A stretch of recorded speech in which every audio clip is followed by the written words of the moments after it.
भगवान सूर्य ने देवी संध्या के साथ विवाह किया और 3 बच्चों का जन्म हुआ, वैशस्व, मनु, यम और यमुना।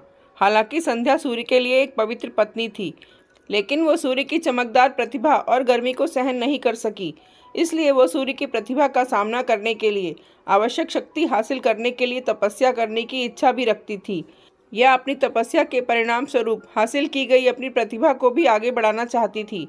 संध्या ने एक औरत को बनाया और उसका नाम छाया रखा और कहा कि वो सूर्य की पत्नी के रूप में अपनी भूमिका का प्रतिनिधित्व करे और 3 बच्चों की देखभाल भी करे। हालांकि वो सूर्य भगवान के लिए अपनी योजनाओं को किसी के सामने प्रकट नहीं करना चाहती थी, इसलिए वो तपस्या करने के लिए जंगलों में चली गई। चूँकि छाया बहुत साधारण रूप से मिलती जुलती थी, इसलिए सूर्य भगवान उस पर संदेह नहीं कर सके। छाया के माध्यम से सूर्य भगवान के 3 और शिशु हुए थे, जो थे मनु, शनि और ताप्ती। इसलिए शनि को सूर्य के पुत्र और यम का भाई भी कहा जाता है। जब शनि छाया के गर्भ में थे, उसने भगवान शिव को प्रसन्न करने के लिए चमकदार सूर्य के नीचे एक गंभीर तपस्या की।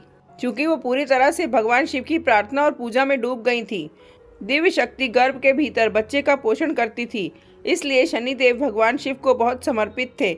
इसके अलावा जब छाया ने इतनी देर तक धधकते सूरज के नीचे तपस्या की थी, तो शनि गर्भ के अंदर काले रंग के हो गए थे। जैसे ही शनिदेव का जन्म हुआ, सूर्य भगवान ने उनके रंग को देखकर तुच्छ जाना और इस बात पर संदेह किया कि क्या शनि का जन्म उनके पास से हुआ था। नाराज हुए शनिदेव ने जब अपने पिता पर नाराज नजर डाली, तो शनिदेव की शक्ति के कारण सूर्य भी काले रंग में झुलस गए थे। बाद में सूर्य ने अपनी गलती के लिए पश्चाताप किया और भगवान शिव की पूजा की, तो उन्होंने उन्हें बताया कि शनि इतने काले क्यों थे। इस बात के पीछे की सच्चाई को जानने के बाद सूर्य भगवान अपने पुत्र शनिदेव के साथ खुश थे और वे एक दूसरे को बेहतर समझने लगे। शनिदेव भगवान शिव के एक प्रेरक शिष्य बन गए और सभी ज्ञान उनसे सीख गए। शिव शनिदेव की भक्ति और ईमानदारी से बहुत प्रसन्न थे, इसलिए उन्होंने उन्हें पृथ्वी पर पैदा हुए जीवन पर उन्हें महत्वपूर्ण ग्रह का स्थान दिया।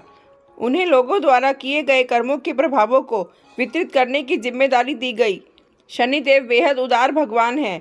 हालांकि कई लोग उन्हें क्रूर रूप में देखते हैं, वो अपने भाई यम की तरह इतने न्यायप्रिय हैं, इसलिए वो लोगों द्वारा किए गए कार्यों के अनुरूप सही प्रकार के परिणाम प्रदान करते हैं।